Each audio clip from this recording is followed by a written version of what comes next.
Somewhere out there is someone calling my name. Ladies, well, mostly ladies and a few gentlemen. When my son was in 3rd grade, his teacher put this on the board. Somewhere out there is.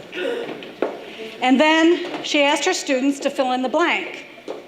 And my son filled it in with, someone calling my name.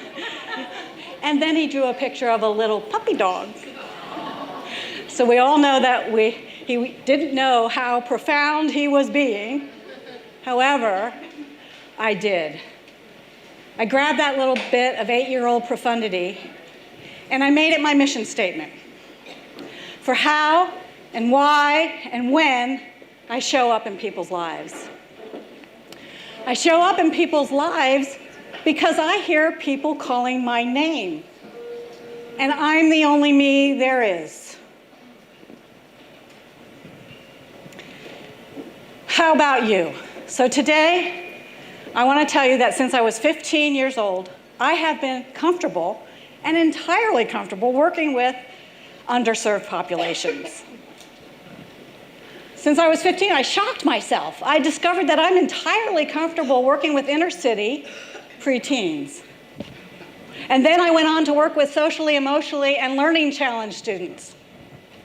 And then some of them were Navajos living on a reservation in a boarding school. And now I work with convicted male felons, murderers, drug dealers, and sex offenders. That's me. I show up in cultures and environments where I am sure to be the minority. It's because somewhere I hear someone calling my name. I get along with those hard to manage students and those inmates. We get along fabulously. And I'm here today on the red dot to tell you exactly why that is. Relationships that bring caring, connection, and compassion to extremely vulnerable people. That's health giving. It's medicinal. It's kindness being scientific. But when you show up, when you hear someone calling your name, that's kindness being artistic. Van Gogh said it best. There's nothing more genuinely artistic than to love people.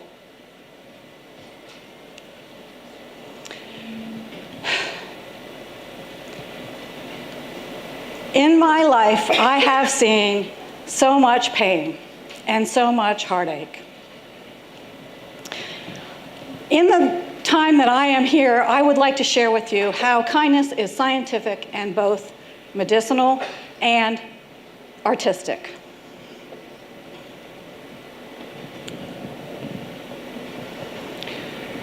When people are extremely vulnerable and they don't have a connection, I know what that can produce. So my question for you today is there someone out there calling your name? By simply showing up, you open the door to someone's heart. And when the heart is open, leave behind whatever it is that God has given you to give to other people. In my case, it's education. I teach, I train, I challenge, I inspire, I coach, I mentor. But what is it that you do that you can give to other people? By simply showing up once a week at a medium security prison, a handful of marginalized inmates are left knowing that someone out there cares. Now, you might hear someone calling your name when you get a solicitation to support a child in a third world country, or when you pass by a homeless veteran on the street, or it might be that elderly neighbor or relative that keeps pushing you away, saying, I don't need your help. Yes, they do. So while you're deciding whether or not to show up, do me a favor. Ask yourself this question.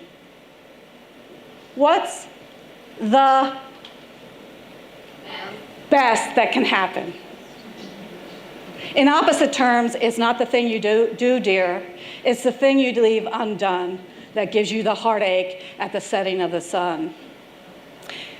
The tender work you did not do, the letter you did not write, the flowers you did not send, dear, those are your haunting ghosts at night. It was December 2012 when I had an outrageous thought.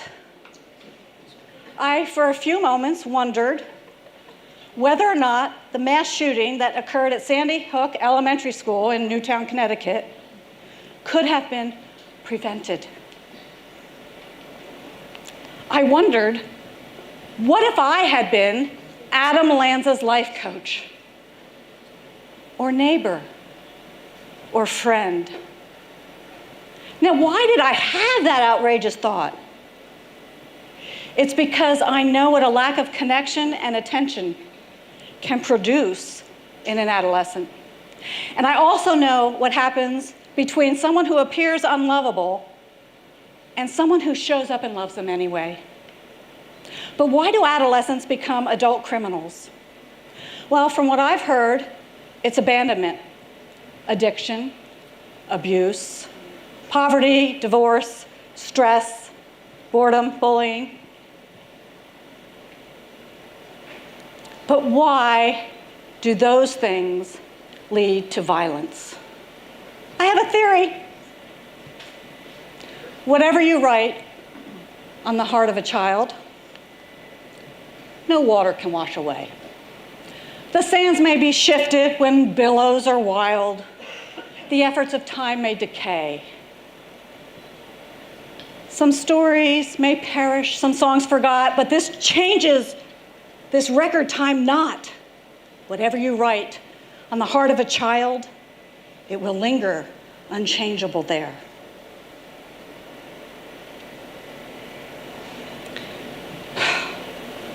What do you do with a person's heart? When Richard was a young boy, someone wrote something terrible on his heart that couldn't be erased.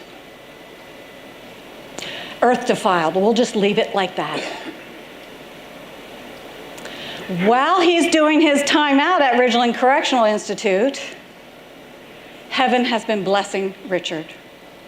Richard has discovered, because of prison volunteers, that he is both an artist and a poet. His artwork is created out of tiny little bits of craft tape. His poetry is profound. Listen to what Richard says. I'm a broken treasure.